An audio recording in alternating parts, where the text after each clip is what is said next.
नमस्कार, मैं बालकृष्ण और आप देखना शुरू कर चुके हैं न्यूज़ फॉर हेडलाइंस। और आज हम बात करेंगे जेडीयू के प्रवक्ता नीरज कुमार ने तेजस्वी यादव पे बहुत बड़े आरोप लगाते हुए कहा है कि तेजस्वी यादव की जो सैलरी है वो जब वो उप मुख्यमंत्री रहते हैं तो उनकी आय जो है घटने लगती है, लेकिन जब वो उप मुख्यमंत्री नहीं रहते हैं, सिर्फ एक विधायक रहते हैं, नेता प्रतिपक्ष जब बनते हैं तो उनकी आय में बेतहाशा वृद्धि होती है। स्वयं से सतर्क रहिए। ये आपका सिग्नेचर किया हुआ एफिडेविट है। माननीय हम तेजस्वी जी से अंतिम रूप से ही सवाल पूछना चाहते हैं कि माननीय तेजस्वी यादव जी, आपकी मासिक आय 11,812 रुपया 50 पैसा कैसे हो गया? मूल वेतन है 40,000। तो आपने ये एफिडेविट में क्यों दिखाया कि 11,812 रुपया 50 पैसा आपको मिलता है? माल घटा गट 40,000 और लिख रहे हैं 11,812 रुपया 50 पैसा। एमएलए और एमएलसी के वेतन में बेसिक में कोई अंतर नहीं होता है। हम लोग भी वेतन लेते हैं, हम लोग अपने वेतन को छिपा लेंगे? ये तो सैलरी है, इस सैलरी को भी आप छिपा रहे हैं। और आपका पंचवर्षीय आय कितना हुआ? 89,75,360 रुपया। तो कर्जा 3 करोड़ कैसे दे दिया आप? ये आप ही कह रहे हैं जब 3 करोड़ कर्ज दिए हैं। तो आमदनी आपका है 89 लाख, कर्जा 3 करोड़ बांट दिए। वाह, क्या गणित है! चक्रवर्ती का अंगणित भी फेल कर जाएगा। यह हालत है। और 11,812 रुपया 50 पैसा जिसका आमदनी रहेगा वो चार्टर प्लेन पर जन्मदिन मनाएगा। दिल्ली आने जाने में खर्चा में टिकट में पैसा चल जाएगा। अब विदेश चल जा रहे हैं, तो विदेश कैसे जा रहे हैं भाई? इतना कम पैसा आमदनी रहेगा आपको।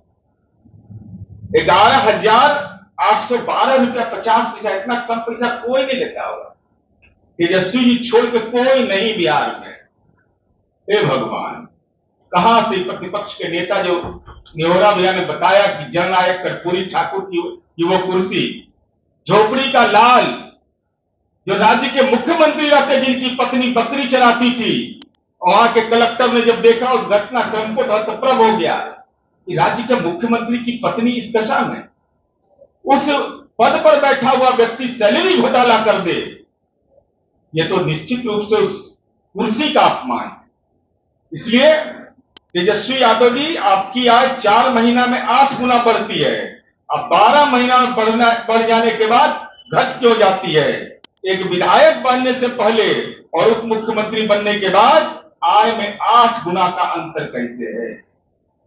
इसलिए हम आपसे केवल आपके माध्यम से केवल यही कहना चाहते हैं कि बटाई नहीं। उन्होंने कहा है कि इनकम घोटाला है। मेरे साथ अरुण जी हैं, आरजेडी के प्रवक्ता हैं। अरुण जी, क्या कहेंगे इस तरह के आरोप लगाए गए आपके बड़े नेता पर? देखिए, सच्चाई यह है कि सरकार की जो खामियां हैं, अनफेल्योर है, जो सरकार बिहार में देख रहे हैं, चारों तरफ हाहाकार मचा हुआ है। हत्याएं, अपहरण, लूट चरम पर है। बाहर सुकार से लोग कराह रही, तो सारे चीज को छुपाने के लिए तो कुछ बोलना है ना, तो इधर उधर की बात करते रहते हैं। और आप जब देखेंगे या पूछिएगा उनसे कि महागठबंधन की सरकार 2015 में बनी, उस सरकार में भी हमारे आदरणीय नेता डिप्टी सीएम थे। उसके बाद 9 अगस्त को भी नीतीश जी एनडीए छोड़कर आए। 9 अगस्त 2022 को भी बिहार में महागठबंधन की सरकार बनी। उस सरकार में हमारे आदरणीय नेता तेजस्वी यादव जी डिप्टी सीएम थे। और सरकार से बाहर होने के बाद आपने देखा किस तरह से पैर उचका कर, चिल्ला चिल्ला कर ये लोग तरह तरह का आरोप हमारे नेता तेजस्वी यादव जी के ऊपर लगाने का काम किया। यह बताइए और यह पूछिए उन लोगों से कि आज तक जितने उन्होंने आरोप लगाया हमारे आदरणीय नेता तेजस्वी यादव जी पर, जितनी भी आरोप मन ग्रंथ ही कहिए, आज तक प्रूफ हो पाया? कहे ना भाई कि बहुत तरह के गड़बड़ी करते थे, ये करते थे, वो करते थे, तरह तरह का, थकते नहीं थी। तो कह रहे हैं कि केस नहीं, तो चल रहा है भाई। अरे भैया आप बताइए ना, पिछले 10 महीने के दौरान जब फिर एनडीए का वो लोग सरकार बनाए, भाजपा के साथ गए, तो लगातार वो लोग कहते आए ना, उससे पहले भी और बहुत सारा विभाग हमारे आदरणीय नेता के पास रहा। उन्होंने तो कहा कई विभागों में तेजस्वी यादव जी ने गड़बड़ी करने का काम किया, जांच तो करवा रहे हैं वो लोग। कहाँ जांच? कौन सी जांच बताए ना? जितने विभाग आपके पास थे, आप लोग के कब आएगा रिपोर्ट? सारे विभाग की जांच। अरे भैया, डबल इंजन की सरकार बिहार में है और केंद्र में भी एनडीए की सरकार है, कब जांच रिपोर्ट आएगा? सिर्फ थोथी दलील ये लोग देना जानते हैं। सच्चाई, उनका आरोप है कि इनकम से जुड़ा हुआ जो हलफनामा है उसमें वो पूरी तरह से वो तो बोलना क्या है भाई? अरे छुपाए आरोप जो भी लगा रहे हैं, शासन उनका, प्रशासन उनका, पूरा तंत्र उनका, या षड्यंत्र भी उन्हीं का। तो कह रहे कि तो वो करे ना, मात्र मूल वेतन दिखा अरे भैया, जबकि 40,000 से ऊपर। अरे छोड़िए ना सारे बात को, मान लीजिए तो विलंब क्यों? कार्रवाई करो ना यार, पूरा सिस्टम तुम्हारे पास है, सीबीआई से लेकर ईडी से लेकर पूरा राज्य में सरकार है।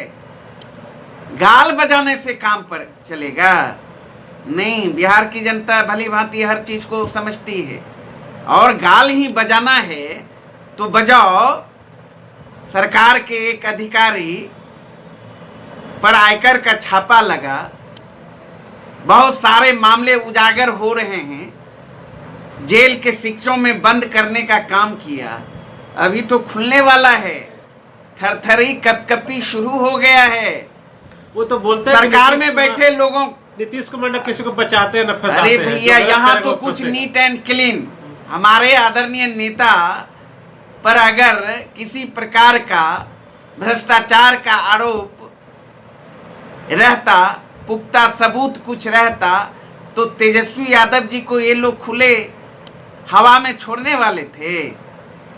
अब जिस कदर डरी और सहमी है भारतीय जनता पार्टी, जेडीयू, तेजस्वी यादव जी की लोकप्रियता से, तेजस्वी यादव जी की जिस तरीके से स्वीकार्यता हो रही है जनता के बीच, आम आवाम के बीच, इसलिए कि तेजस्वी यादव जी मुद्दों की बात करते हैं, जन सरोकार की बात करते हैं, तो उन लोगों को मुद्दे की बात करने से कोई मतलब नहीं। तो नीरज जी को जवाब कब मिलेगा? 4 उपचुनाव में मिलेगा जवाब तो जनता तो जवाब दे ही रही है।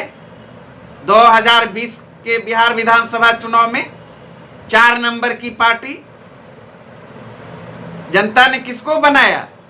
भले जनादेश का चोरी करके शासनादेश के बल पर सरकार बनाने में सफल हो गई एनडीए, वो अलग बात है, लेकिन बिहार की महान जनता ने जनादेश तो तेजस्वी यादव जी को दिया। लेकिन और अब फिर चले आइए ना, अब सुन लीजिए,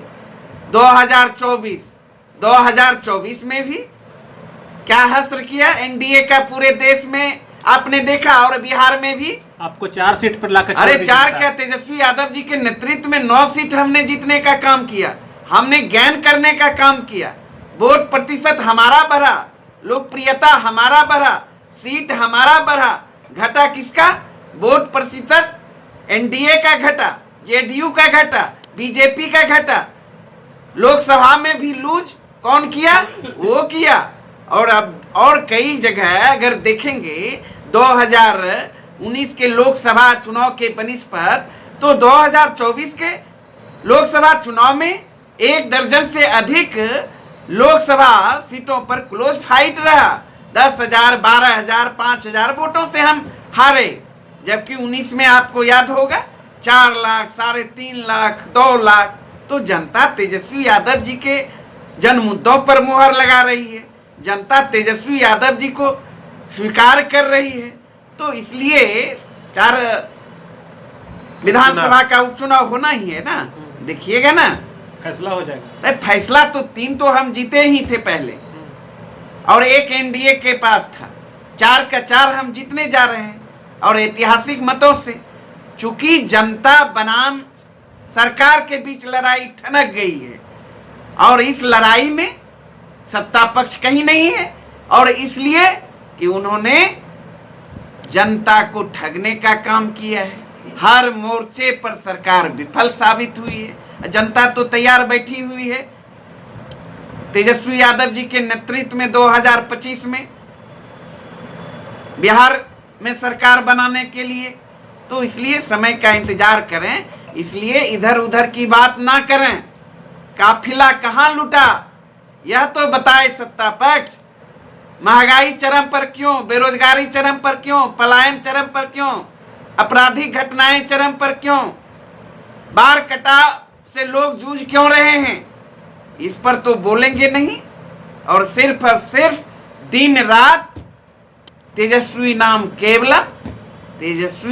केवलम जपने से कोई लाभ अब नहीं होने वाला है। चलिए, लाभ किसको होगा वो 4 उपचुनाव का रिजल्ट तय कर देगा। और तब तक मेरे चैनल के साथ बने रहिए और ये चर्चा कैसा लगा आप कमेंट जरूर करें। नमस्कार, आपका धन्यवाद।